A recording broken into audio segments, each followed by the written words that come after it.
Hey everybody, we're Geeking Out Ninjas, and we're here to geek out. Craig, how you doing? Good. I'm ready to geek out, Jeremiah. How about you? I'm always ready to geek out, man.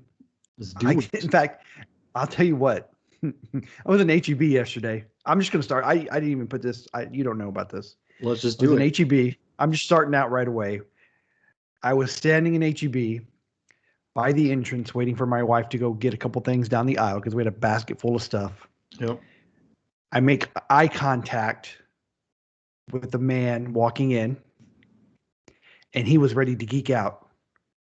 What? Because of that eye contact, he beelined straight for me and went into a conversation about Venom Oh, and nice. Carnage in the movie, which led into Spider-Man and so on and so forth.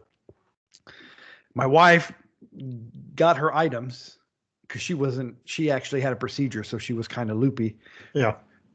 I think that she's going to come save me. No, she dropped her items in the basket and just walked away. She's like, I don't want any part of this. And so I was thinking, was it just the eye contact? I mean, Did you why have did did you have any sort of shirt on or anything? well, good. That's actually the first thing I thought was my hat, Yeah. but I had this hat on. I had a Spurs hat on. Okay. My mask was the company I work for, the real estate mask. Okay. But you're right, it was the shirt. I had a Marvel shirt on. Mm.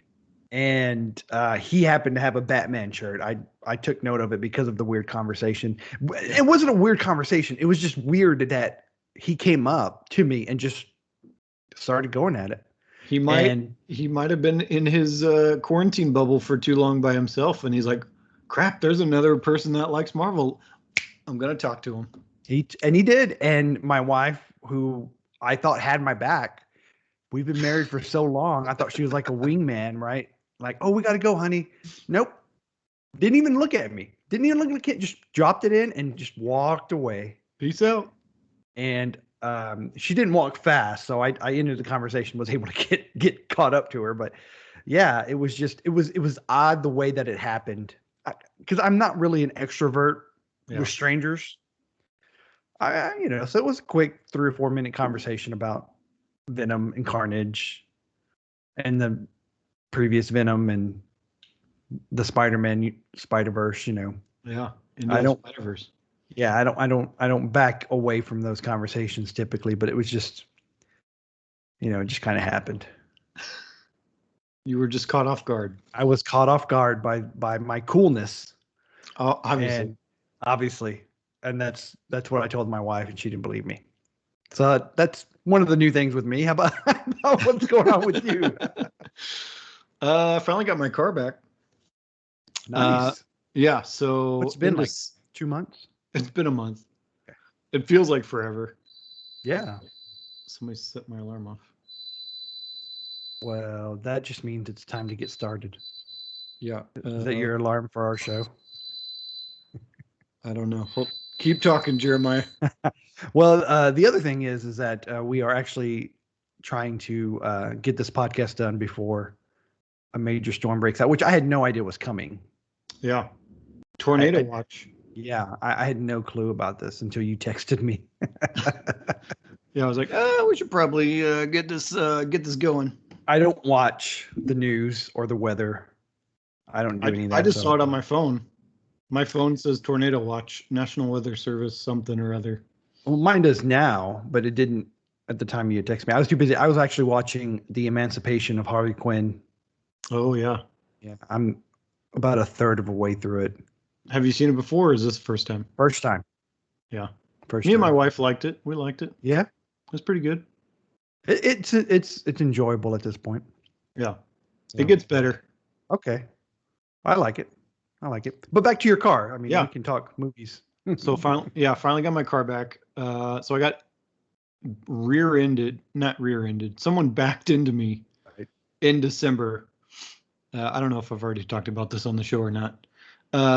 And so took it into this body shop, which is the only Tesla certified body shop in San Antonio. And so they're like, I guess they must be backlogged or something. They have tons of of Teslas. It's like the Tesla graveyard in their parking lot in the front, which is just slightly depressing, but also like, holy moly, this is kind of crazy to see all this. And so I was driving a RAV4 for the last month, and my God, after like 2 days, I was like, I really took my car for granted. Like this is not anywhere near my car. And so finally got it back yesterday, and it took me a couple minutes to get used to it again, because it's so different than driving an automatic. Driving an electric car is just so different. But it took me a few minutes, but I'm super excited to have it back. It's great. Unfortunately, I'm gonna have to take it back to them because they didn't. They left some like weird, like parts. No, not everything's put together, but there's like these streaks that they left on the hood, like 3 really distinct streaks that I couldn't rub off with like my finger or anything. So I think they somehow scratched the clear coat with something. Was it like it was 3 scratches, like Wolverine claws? No, not like they're not like deep or anything, but it's obvious that the clear coat has been scratched a little bit. And they're pretty long streaks too. So I texted them and I was like, "Hey, got some problems." Because they've supposedly painted the hood, all that kind of stuff. So right. It shouldn't have been a problem at all. But it was. So yeah. Okay. Gotta take it back. Is it going to take another month? Oh God, I hope not. I mean, it should just be them like buffing it out. Yeah, I was going to say it should be a pretty easy fix. But who knows? I'm pretty sure they also scratched the chrome trim on the driver's side. But I mentioned that to them, and they're like, "Well, we didn't take that off." I'm like, "Yeah, but I'm pretty sure it wasn't scratched before, and it's scratched in like it was scratched by metal. Ooh. You can because it's like gouged." Right. In like 3 different spots. And I'm like, oh man, like I don't want to, I'm a non-confrontational person. Like for the most part, I'm like, if it's not a big deal, I'm not going to worry about it. I'm not going to fight you about it. But it's like, these are pretty obvious scratches on the driver's side. And I'm like, how much do I fight this and make a big deal out of it? And how much are they going to fight back and just be like, you know what? We didn't do it. We didn't touch them. We didn't take them off. I'm like, yeah, but they weren't there before. So how do you explain that? The only problem is I'm not going to have like evidence because I'm not sitting there taking like close up pictures of these chrome accent pieces. So I feel like I'm going to be losing the battle. Well, but you need to battle, because this is where I always get stuck too. And I'm like, I should have just said something. I should have pushed it a little bit more. I've had my cabinet done 4 months and I still don't have one piece left. They haven't done it. They were supposed to come out today. Oh, I'm not going to drop their name yet,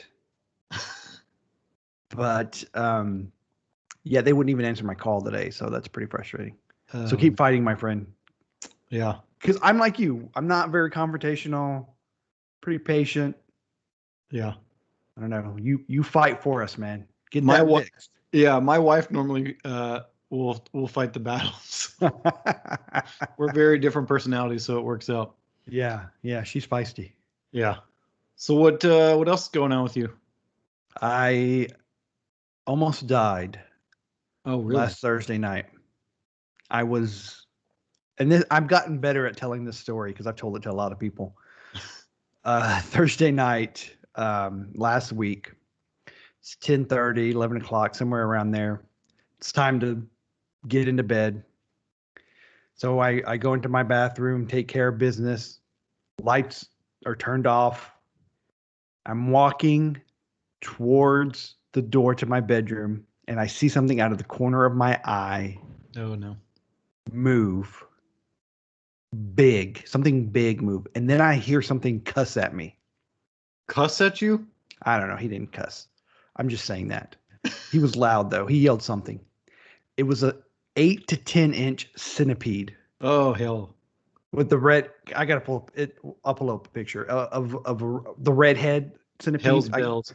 Yeah, these things are from the devil. I hate these things so much. We used to Yes. get them at when we worked at CBC. They were always at CBC. One time I was in church and one in service, and one just like crawls from like one road to the next. I'm like, oh hell no! I'm keeping my feet up. I'm not messing with this thing. I'm out Yes. of here. Here Like we go. these things are awful. They are disgusting, and I literally think it cussed at me. I really do. It was this one over Yeah. here. It was a terrifying experience. I don't think these on the end do anything, but they look like they do. Yeah.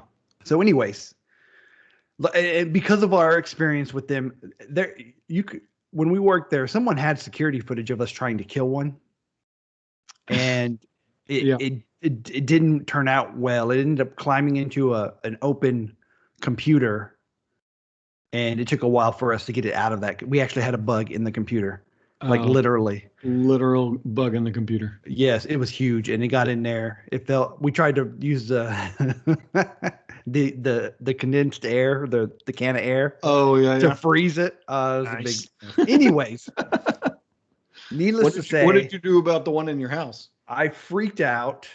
I screamed. I mean, it's just terrifying to look at, and all its legs moving. It was quick, Oh yeah, those things are fast. They will right? sting you too. So Yes, and they hurt from what I hear. yeah. So I yell. There's a centipede in here, and as afraid as I am, my wife is like 10 times more afraid. So she I can just see this yells. happening. Yes, you can see it happening. Yells back at me. We need to do something, and I'm like, what? So she runs away, leaving me in the bathroom, and it's crawling between me and the door, and it's trying to go into our bedroom. Which and the thing is, we don't want to lose it because it's by the Yeah. closet and it can get under the bed. We have a bunch of stuff under the bed, pictures, and like we can't lose it. If you lose it, you're not going to sleep. We're moving, It's right? game over. It's game over. So she goes and finds this shoebox size clear plastic rectangle box. Yeah. Uh-oh. I don't know if I lost you or you lost me. Throws it at me in the bathroom, and I catch it. Or I might have dropped it. I don't know. But anyways, I got it on top of the centipede, and it got angry. It stood up. Oh, I thought what? it had a knife. It like stood up and was click, click, click, click, click, click, click. I mean, just half the battle, right? What do we do now? It's in a box. You're making me freak out like I got something on my foot or something. So I think quickly, and I'm like, do you have wasp spray? Because at one point I think we did have some. Yeah. And she yells back. We're not talking at a regular level at this point either. We're kind of yelling because our heart rate's up, right? We're just like, no, we don't have any. What do we do? So she calls my daughter. It's a life-threatening situation. Right. It's like, we're telling you our goodbyes. We don't know if we're going to come out of the situation. She was out taking her boyfriend home, and so she was coming back home, and we were like, don't come home. Stay at safety. The centipedes have the house. Right. We'll let you know when it's clear. Now, so the box is on the floor. The centipede's in there. I grab a shoe and put it on top of the box because it could lift the box up. It's just plastic, right? I'm thinking it's pretty strong. And I know I've tried to step on these things before, and they go flat. Yeah. And they're hard to crush. They don't really crush real easy. No. And I don't have any hard-soled shoes. Like all we have are tennis shoes or flip-flops. Yep. So we're breathing. We're trying to figure out what to do next. And so this plastic box is not flat on the ground. So there's a little bit of space between the ground and the edge of this box. Oh no. And the pointy antennas find that space. Nope. Which freaks me out even more because I think it's gonna get out. Yeah. So then my wife sees it and she yells, "He's getting smarter." he's What learning. do we do? Well, he's learning. What are we going to do? So someone told me after the fact, someone tells me, well, you could have poured ammonia on it. Like, he's like, Windex. I was like, I don't have Windex with ammonia. We use ammonia free. Yeah. And he says, like, you could have peed on it. And I Yeah. said, look, man, like, I ain't whipping anything out Around the centipede. around a centipede, because who knows if it jumps at me, or I miss, and it's on the floor, and it's a mess, right? Anyways, but that's after the fact. I'm still not going to do that. Anyways, so we get the bright idea. So we got hard floors all the way through the house. So I start scooting the box out of the bedroom, Slowly push it out. slowly pushing it out, and then my wife's yelling like, don't kill it or don't hurt it. What? Yes. So this is your eviction notice, centipede. Right. So we're scooting this plastic box, and I did catch a leg. A leg get chopped off and was left a little gooey spot. I'm sure it'll grow back. Well, I'm not done yet. So Okay. I get this to the back door because I'm thinking, they eat bugs, and it didn't want to be in the house, from what I understand, right? It got in somehow. It was probably looking for water or whatever, right? So I get it to the back door. The back door's open, and we have the door jamb, the lip, right? So how am I going to get it over the lip? So I get brave enough that I flip the box up, and I'm going to toss the box and the centipede out. Nope. The box goes, it hits the grass, and we got like a little bit of a porch, and it gets past the cement porch and hits the grass. No. The centipede, though, only went about not even a foot, and it hits the middle of the door jamb. No. And it starts crawling sideways. I'm like, no, you need to go outside. So then it turned at me like, who are you, tough guy? I'm going to kick your butt. So what do?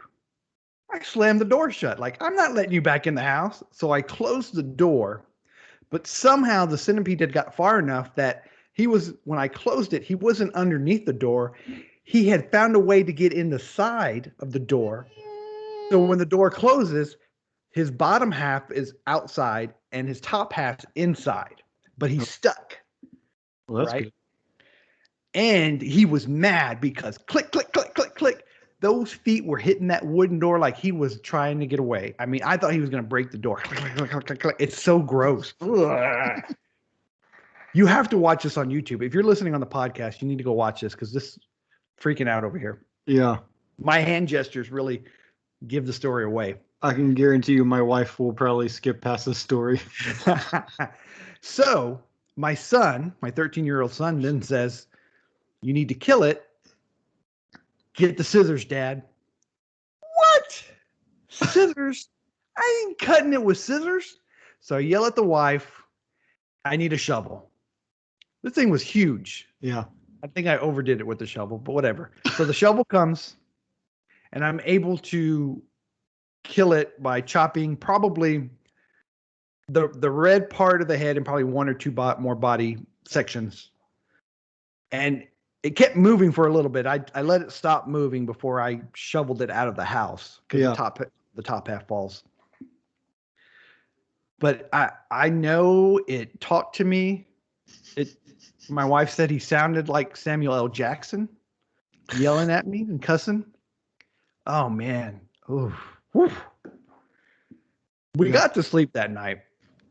And then the pest guy came out today, and he's like, probably the only one that got in. It was huge, man. Like, it was a full-grown one. Oh, it was no baby centipede. Ooh. Now you just got to look out for the baby ones in a couple months. No, they're not going to be. They ran away. I got a toothpick, and I put his head on the toothpick, and I set it out there like like they used to do on London Bridge. So the other centipedes know, don't enter. You are not welcome here. It's a slow death. Yeah, that was a exciting evening. Needless to say, yeah, it was crazy. That's yeah. I don't envy you. That's for sure. My wife would have just pieced out. I'd have been stuck doing it all by myself. She thought, I think, I know my wife thought about it. She Yeah. thought about it. But she wouldn't, but see, she wouldn't have come back unless she had known that it was gone. Yeah. My daughter did make it back home and we were all safe. I'm not even going to talk about my last what's new. I feel like that one, it's too good to even try and top. So, well, and like I said, I've told a lot of people this story and it just gets better and better. It was a life threatening situation. We don't know what was going to happen. that was nuts. Oh yeah. And I feel like more of a man coming out of it now. Like next time I won't be as scared. I'll still be scared. Maybe not as scared. And I'll keep the shovel close. Not gonna pee on it. That's not an option. Just got to keep ammonia in the house somewhere, right? Ammonia. Actually, I'm gonna. Well, yeah. That'd probably be better than wasp spray. I don't know. We'll figure that out. Hopefully, we don't have that happen again. As long as you keep up with your oh yeah, our pest guy. Oh pest guy. Yeah, I think you should be right. Well, we're gonna see how good they are. Yeah, right. You're like, another one got in. You're fired. Yeah, we don't want to get to that. I talked to him about it today, so he's well aware. You're like, there will be words. I will have to throw you out, just like I threw out the centipede. Yeah, we don't want it to come to that. I think they're pretty good company, so yeah. We'll give an update in a few months. If there are no more, then we'll highly advertise this pest control company. Maybe he'll advertise for us or on our podcast. Yes. Speaking of podcasts, now would be a good time to like and subscribe to our podcast. Whether it's you're subscribing in the podcast app, or you're subscribing on YouTube, or liking our videos or I don't think you can actually like a podcast, but you can subscribe.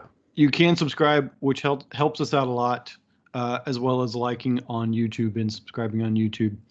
The more that happens, obviously, the more people will get to see us and enjoy us, just like hopefully you are right now in that fantastic bug story. Unless you're a centipede, then don't even bother. You're not welcome here. Nope, don't bother. We don't want your support. All right, let's do a little recap here, Jeremiah. All right, what do we got going? Before we get into the news, we're going to teach Google a couple things. Ooh. Talk about beavers. Yes. Gonna talk about Office fonts. That sounds super exciting. And iMessage on Android. Ooh. And our main topic, letting technology choose what you do. Yes. AI? I think this could be a pretty good show. Well, it's already started off with a bang, I think. It really has. And I don't have a gun. If I did, we probably would have shot at the bug. I'm just telling you. You probably would just have holes in the your floor house. Yeah. And the bug would own your house now. He would have the gun. Well, see, and that's another thing. I didn't want him getting any kind of weapons. Yeah. Yeah. The way he was talking to me wasn't pretty. All right. Enough about that. What article do we got first? Okay, so this is pretty cool. So soon you'll be able to teach Google Assistant how to pronounce names correctly.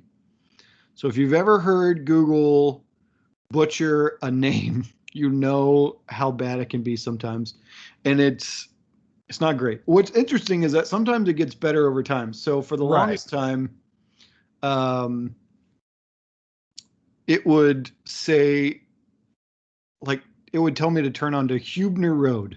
Yes. So as someone who lives in San Antonio, we all know it's Hubner Road. Mm-hmm. And so it has now updated, and it actually says Hubner, not Hubner Road. Right. So little things like that here and there. But you'll be able to, and I don't think I can play the video, but I don't think the audio will come through. Okay. Let's see what happens. Tell me if you hear the audio whenever I share my screen. Are you telling the audience to tell you or me? You. I don't hear anything. I hear anything? No, not a thing. Okay, well that's a bust. That's makes me feel sad. It's the worst demonstration ever. So what's cool is that it's reading a name. There's like a short video of how it actually works. It's reading a name to you, telling you this is a name I've never heard of, and I don't want to butcher it because I would totally butcher it too, just like Google would.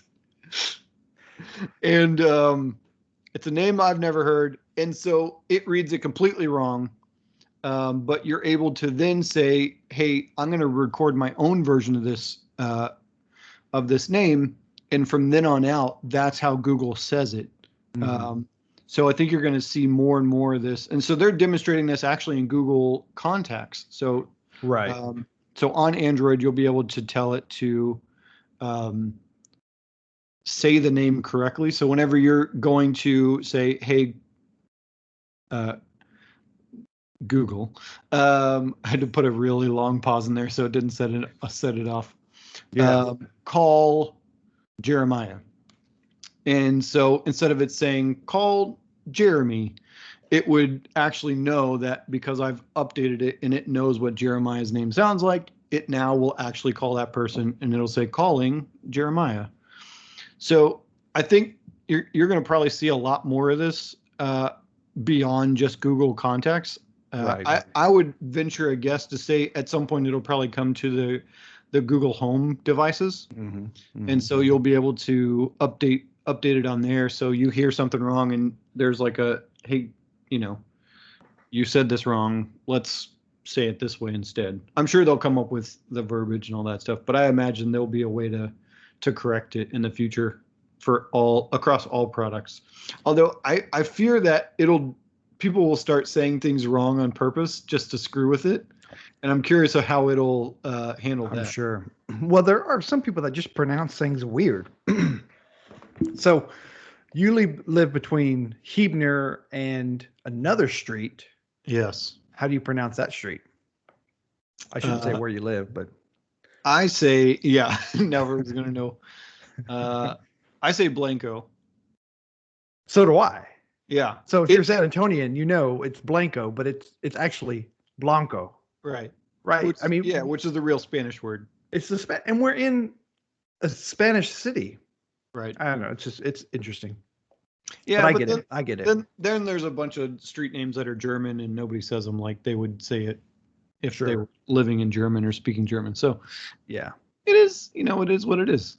Of course. Each city comes up with their own pronunciations for things, and that's the colloquial way to say it. Yep. And Google's getting smarter.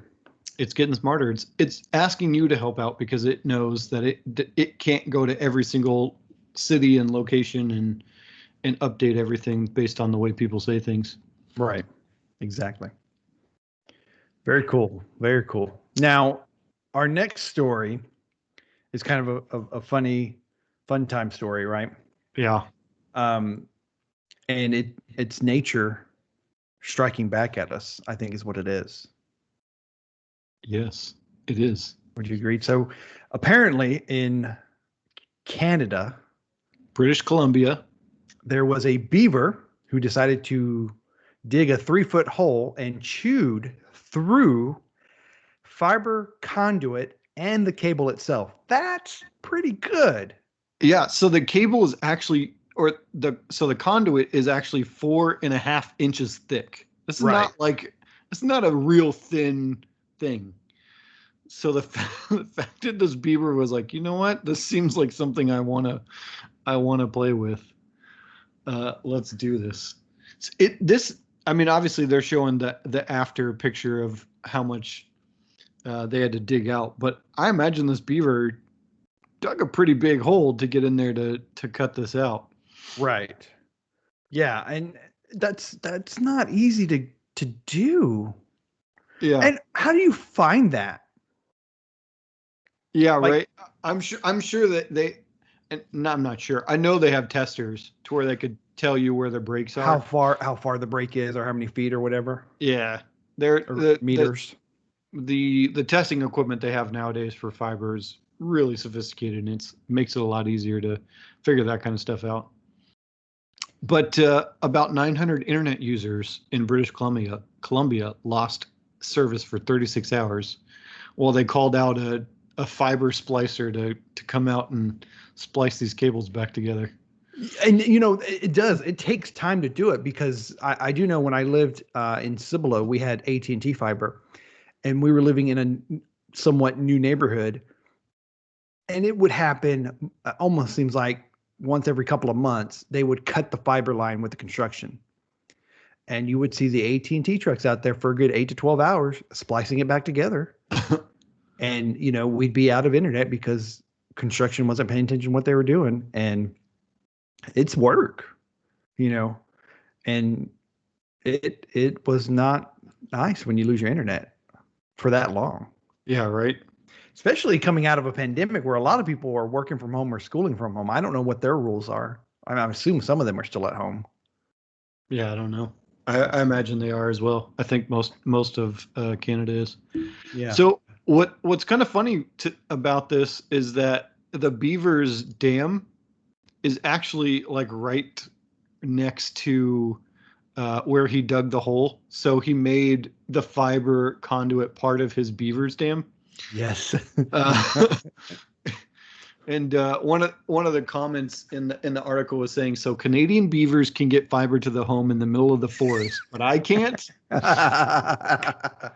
Like, it's awesome. Pretty great sense of humor on that one. Yeah. So I think one of the interesting things about what is going on with my alarm? My alarm keeps going off in the house. Is it a storm? I don't know, because it's not like being set off. Sorry, Is this your home alarm? Yeah, this is like a real thing that's happening, so I'm not sure. Is someone trying to get in your house? No. Or there's someone trying to get out? No, the alarm's not even on. That's the weird part. So I wonder if it's like because of the tornado warning, or your house is just warning you.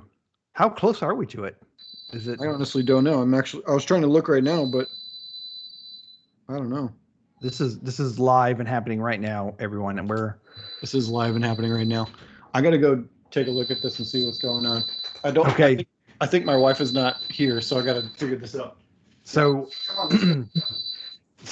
instead of pausing where we're at right now, we are going to listen to the alarm, and I'm going to carry on the conversation.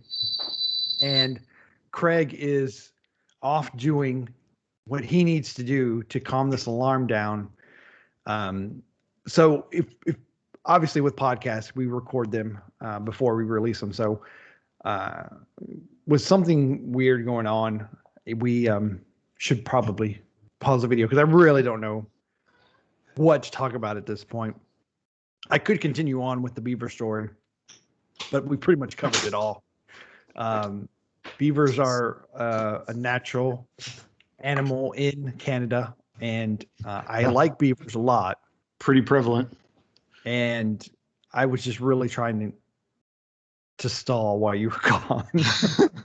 Well, so the interesting thing about this article is there was no redundancy in the fiber lines, and I think that's a pretty common problem throughout, probably not just Canada but America as well. So if something goes out, I mean, you're out for hours, and if you're working from home, you're done. Like, do you just call your boss and be like, I think a beaver ate the fiber? Like, how does that work out?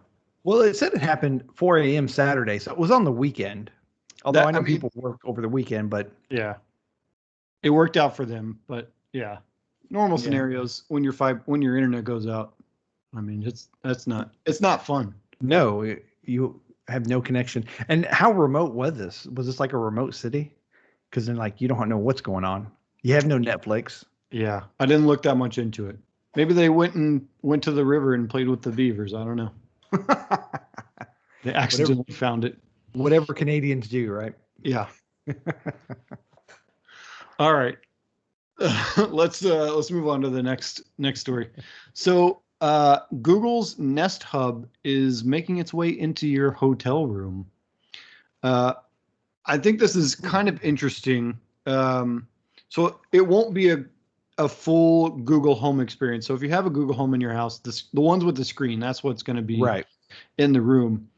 It's not going to be exactly what you see at your house. It's going to be more hospitality focused. And it will be a guest account. You won't log into it in any way, shape, or form, but you'll be able to control the lights, the thermostat, the TV, all these different things from the hotel room. You'll be able to, I think, call the front desk from it, ask it questions probably about, things to do nearby, things like that. I think things that you would normally probably call the concierge for. It's going to take the place of that for some people. And obviously you'll be able to unplug it if you don't feel comfortable with it. It won't have a camera or anything in there, so it's not super creepy. It does still have a microphone, which you can turn off the microphone on its own.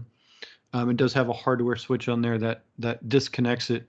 But I think I'm kind of conflicted about this. Like, I like the idea of it to give me more information while I'm in a hotel room, or just being able to turn the TV off without me having to touch the remote, because I feel like remotes in hotels are always a little gross to me. Right.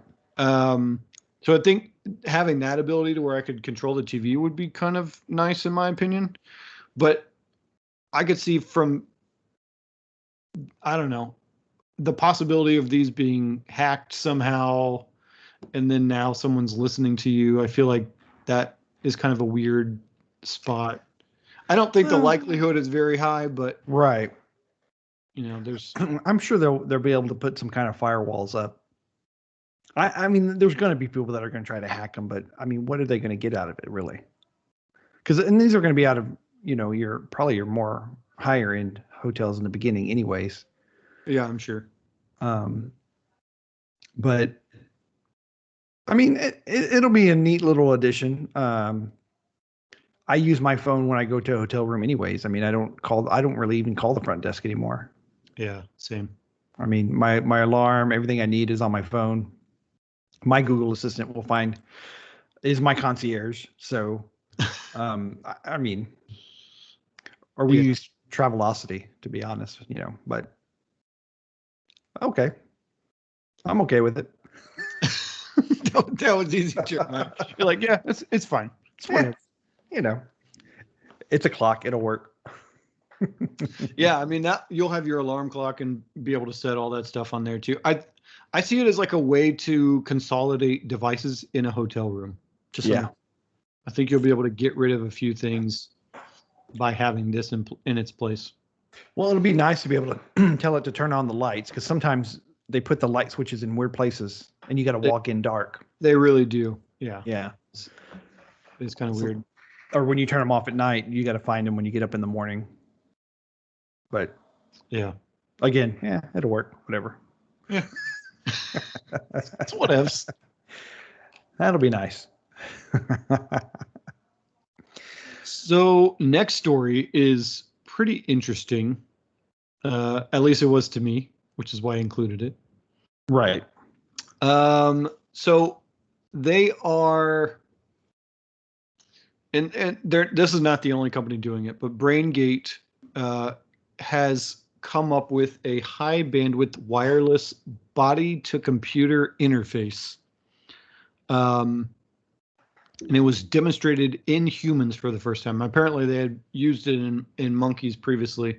Right. But this is the first time they've actually used it in humans. So this has a lot of good applications for people who might be paralyzed or suffering from like Lou Gehrig's disease or spinal injuries, to give them a little bit more mobility or freedom to actually live life and not just have to worry about having someone there all the time. So Jeremiah's got a picture of what this device looks like and where it's implanted / placed on your body. Right. So they drill a hole in your skull, which they've been doing for this kind of thing with wires for 10 plus years, I believe. Yeah. and this like little module sits on top of your head. It looks super bizarre. I feel like the form factor's got to get better over time. I'm sure. I feel like they should make it look like a really sweet hat, like maybe like Odd Job wore from GoldenEye. Like, let's make this thing look good, right? Well, you can wear your own hat. I mean, you could wear your own hat to cover it, yeah. But yeah, so it just sits on the top of your head with a hole that has some connections. There's no hole, I guess, per se. There's like a little node that sits on top of your head, and then you plug this wireless device into it to actually communicate with the computer. But I'm just like, I'm fascinated by this kind of thing, that you can send neural activity over electrode sensors and make it do things on a computer. Right. The fact that someone was smart enough to figure this out blows my mind. Oh, it's crazy. It's crazy. I mean, it's to think, in a sense, right? What you want done, and it does it. I mean, yeah. We know so little about the brain and how it works, but yet we know enough to do something like this. It just blows my mind. Yeah, I don't know where this takes us. I mean, it's a very cool but strange and scary. I don't, this is not gonna be a everyday sort of situation. This is definitely just for people who, have no mobility, can't do anything for themselves. And this gives them a window to the outside world. Now they can essentially control a computer with their brain and, do things that we take for granted, like this video chat that we're doing. Like, they wouldn't be able to start a video chat necessarily without something like this because, their arms are not working.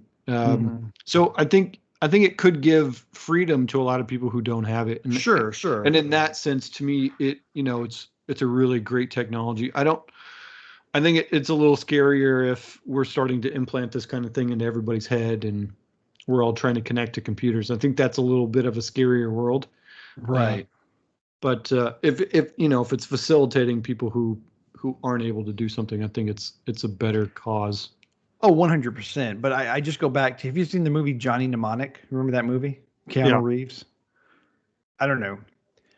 I 100% agree this should be done, and we need to get this. Really helps out people. And I just hope that it stays working for good.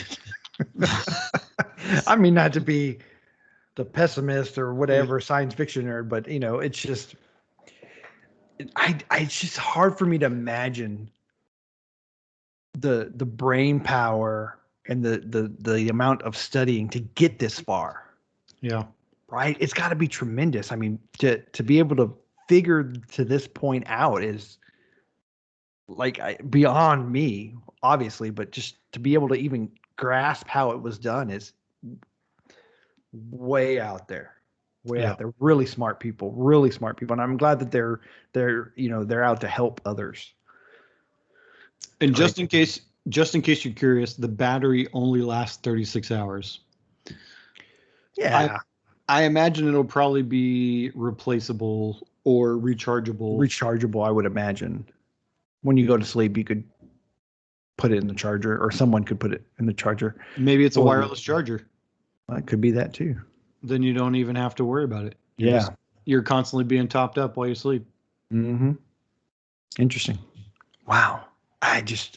There are some really, really smart people out there doing some amazing things. Yeah. To help people, which to me is fabulous, because there's a lot of smart people out there doing bad stuff, but to actually have people caring about others and their ability to live life more fully is a great cause.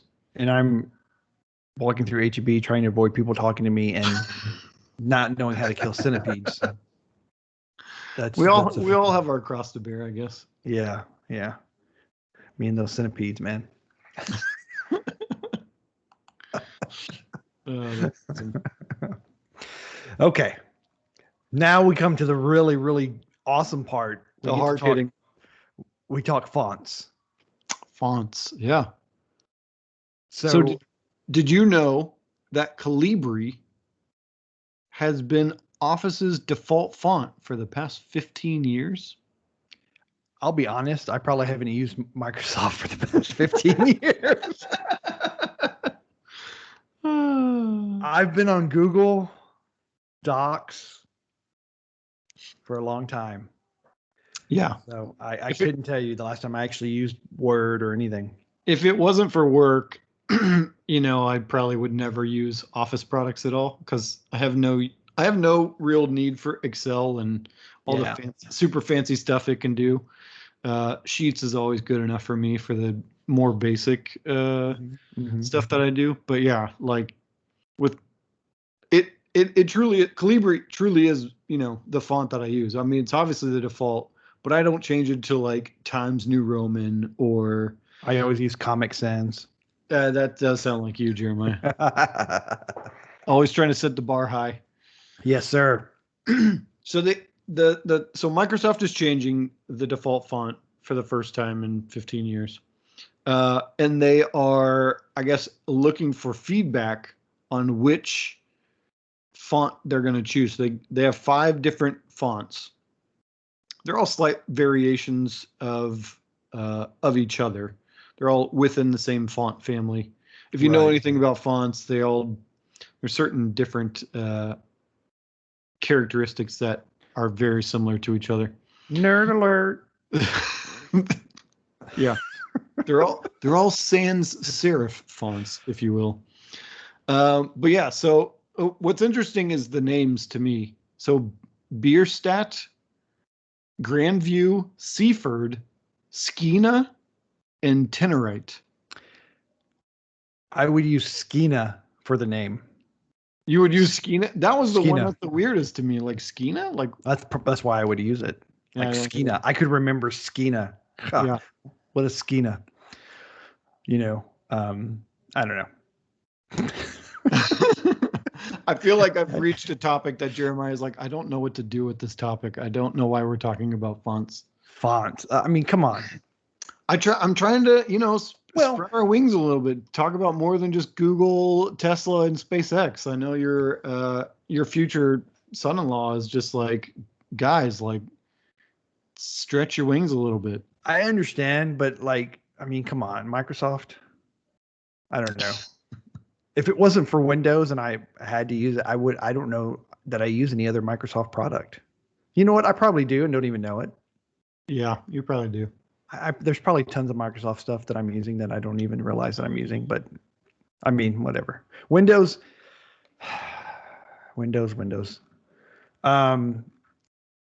Yeah. So I'm not sure why they're changing this other than they're changing it to change it, but right, and they're just. I look forward to what everybody picks. Yeah, I mean it's great to have a choice. This article does mention that Clippy is gone as well. I'll be honest, I didn't even realize Clippy was gone. I liked Clippy. Clippy has been gone for a long time, my friend. He was the little thing that would help you. Do you need to write a resume? False. He never helped anybody. Well, he offered to help, I should say. He offered to help. That's like Siri. Siri's like, I'm gonna try and help you, but I'm probably gonna mess up. Just don't rely on me, friend, please. We are so just hitting hard against Microsoft and Apple. They will never advertise with us. Are we cutting off huge amounts of money for our podcast? Nah, I still use Office. I still use Microsoft products. I actually like their Surface line of laptops. So, I just had an interaction with a Surface Pro the other day, and it was actually very nice. Yeah, they were really nice. I hadn't used any of those yet, but I hear good things about them. We have in our photo booth that we have for our side business. Mm-hmm. We have a Surface that runs the whole show, so it's front and center. Everybody's using a Surface Pro when they're using our photo booth. Yeah. Yeah, and I mean, they're good. It's a good company. They do a lot of good stuff. We wouldn't be where we are without Microsoft. So Definitely not. Home computing would not be where it is.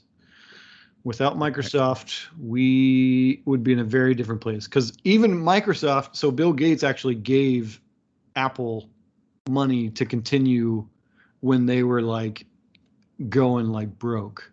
So without Microsoft, there would be no Apple either. So I love watching documentaries about all those wars and about even the browser wars and everything that happened, in the 80s and 90s with computers. It's just fascinating to me. if you so speaking of those wars, did you ever see the TV show Halt and Catch Fire? I It think was Catch on. Fire. So the name of the show was Halt and Catch Fire. So the show was on AMC. It was about it's about the 80s like computer boom. Well, I guess that's the first season, the 80s computer boom, and then they kind of move into early days of the internet. Was that the one where they would actually interview? It was almost like a documentary in the No. sense that wasn't that one. That was No, a different series. Yeah, this Okay. was a drama, but it's if I promise you will like this show. It is a really good show for anybody out there. The thing that hooked me was it's going to be about the all the Intel run. Oh my God, I can't. My brain is not working right now. It's all the copycats, the Intel copycats, Right. computers and things like that. So they were all trying to make computers that would be the computer that everybody used. And so it's really interesting. They even talk about like the Apple II and that 1984 ad that they did and all that stuff. So that kind of plays into towards the end of the season.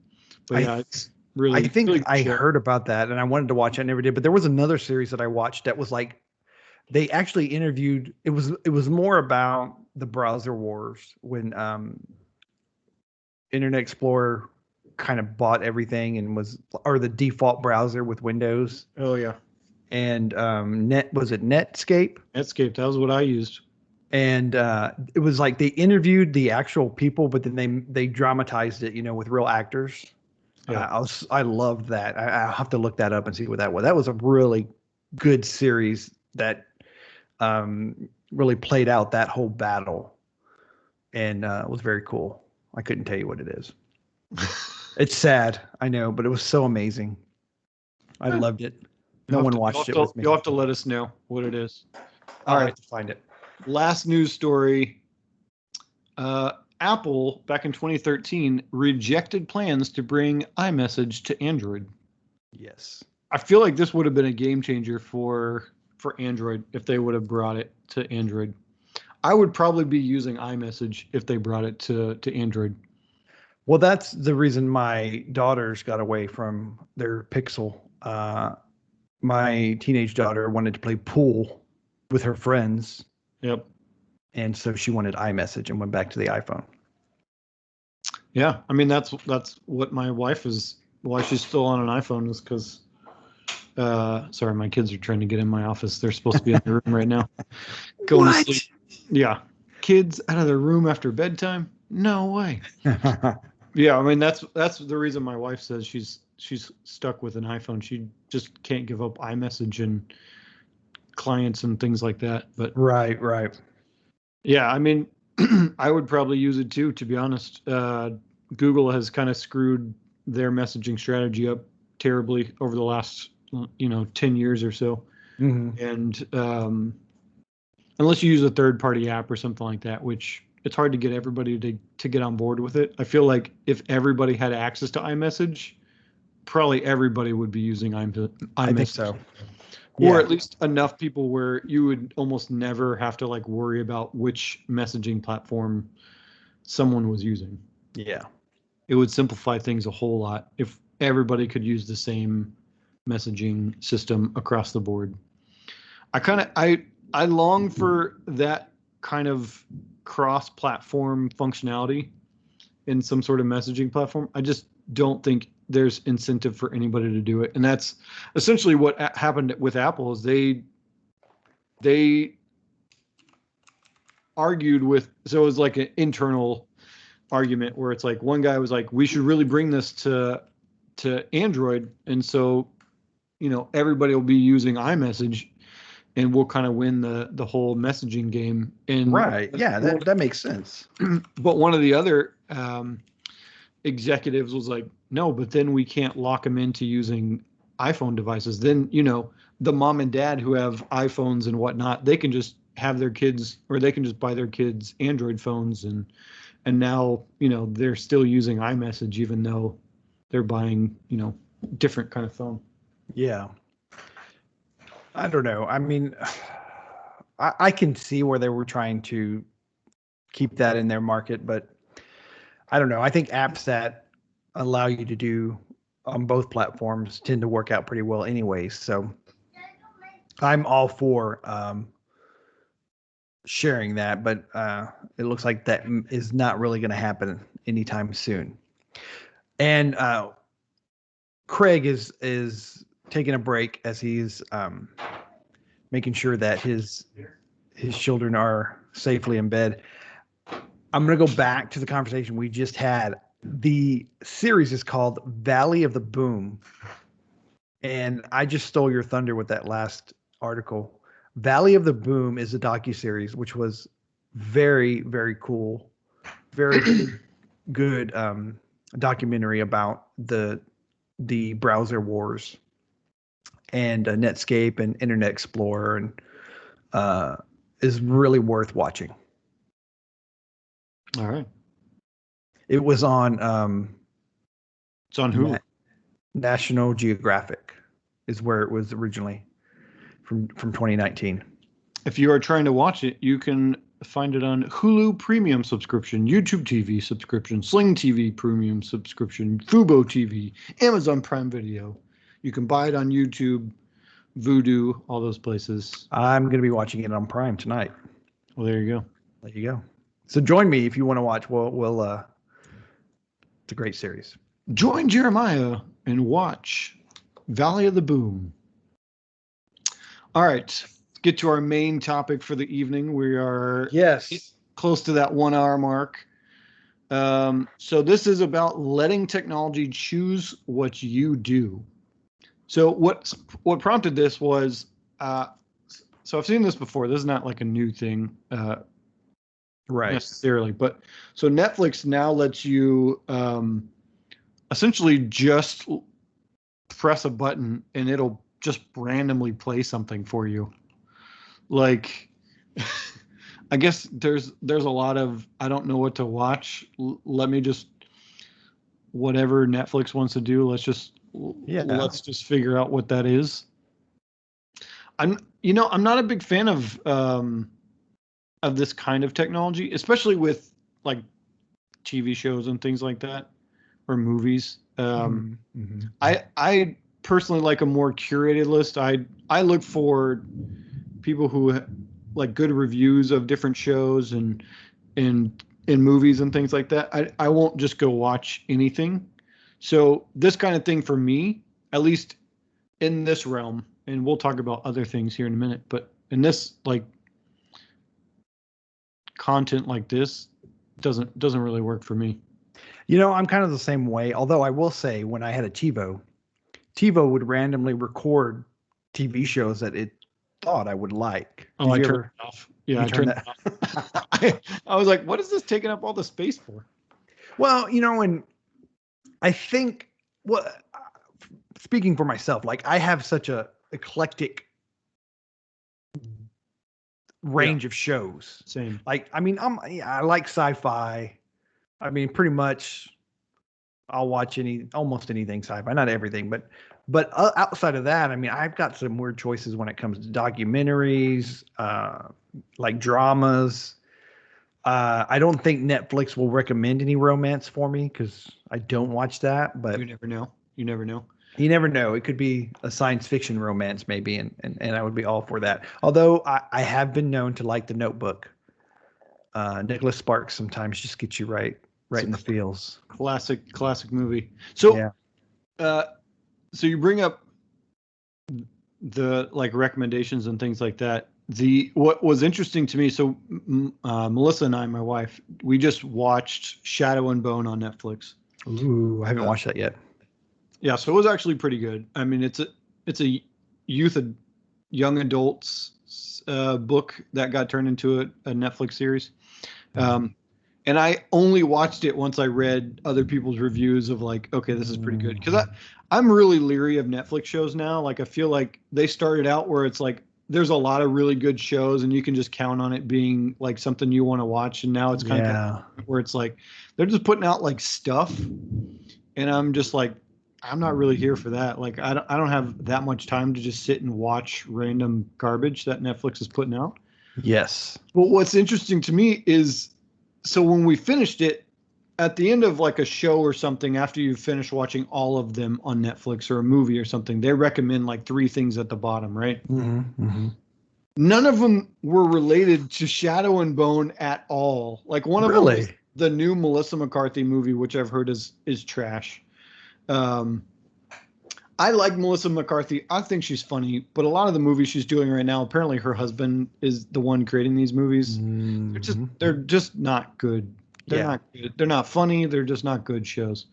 And then it was like 2 other random things. I don't remember what they were. That was the one that stuck out to me because it was like, really, like this of all things you're going to put in there? But it's stuff like that where, why would I trust you to recommend something to me when your next 3 recommendations were like the complete opposite of what I'm watching? So just random stuff that's not anything that I'm interested in at all.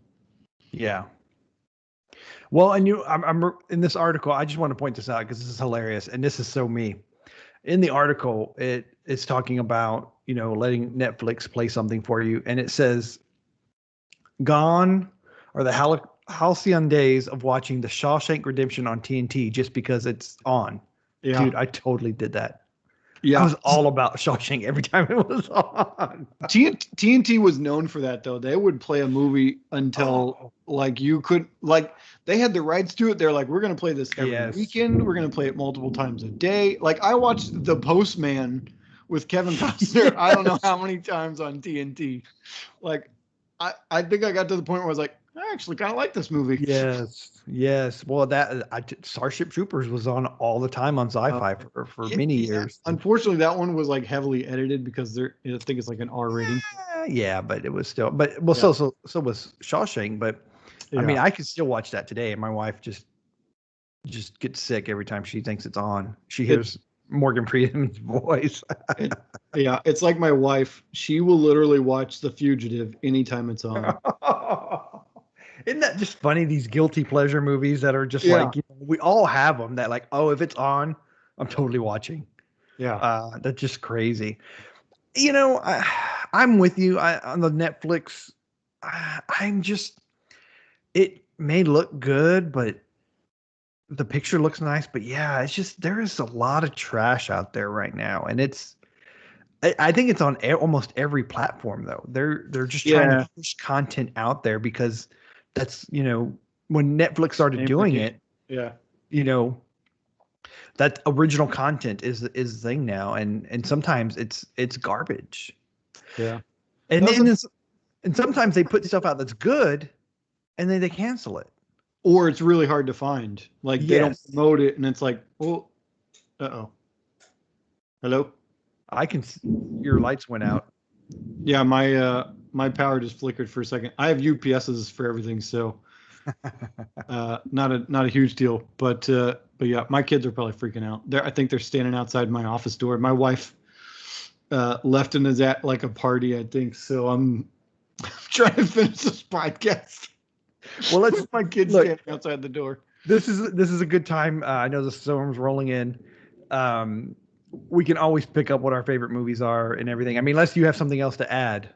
No, I was gonna kind of go into like the Google. The first time we saw something like this was like the Google "I'm feeling lucky" sort of situation, which I never did. Yeah, I think I maybe used it just to test it out, but it's like another thing where it's like, not really. I'm not gonna let it choose like a random thing for me. I guess I just have a huge distrust of quote unquote AI, which we all know AI is just kind of bogus at this point in time. Right. There's no artificial intelligence. It's just an algorithm that they cooked up. Yeah. So, just, I think across the board, I can't think of anything else. Those were like the two main ones, but it's like, I don't know in what circumstance I would allow some service to choose something for me. Like I would never do that for people that are going to work on my house. Like I guess I'm one of those people who's always into vetting things myself. I want to find out, is this good? I want multiple sources. I want to find out from as many places as possible. Like you tell me, as people who are experts, or as close as I can find to an expert, is this worthwhile? Well, I'll share one more thing. We always have a tough time choosing somewhere to eat. So we downloaded an app that was supposed to randomly choose, and we never went with it. We ran the app. We're like, that doesn't sound good. Try something else. It just turned into the same game, but with an app. It would spin. It was stupid. Anyways, that's My wife and I are the same way. She's like, "What do you want for dinner?" I'm like, "I don't know." And then she's like naming places. Like, "Nah, I'm not really. Nah, I don't really want that. No, not that." And then she's like, "Okay, well then you choose where we're gonna eat." I'm like, I don't really know, but I mean, I know what I don't want. Yeah. Well, that's how we ended up at HEB yesterday, going grocery shopping because we didn't know what to eat. So, and I got to talk Spider-Man. In the end, it worked out for you. But did it? I don't know. All right, so I think that's a show for tonight. That's a good ending point. So again, like us on Facebook, like us, and subscribe on YouTube, on your podcast app. Choose us, subscribe, and share with your friends. We would love for you to share us and leave us comments anywhere. Email us, put us on Facebook, anywhere you can put a comment. Let us know what's going on, what you want to talk about, and we'll be happy to bring it to air. All right. With that lightning strike, I think that's a good place to end. All right, everybody. We'll see you next week. Ta-ta.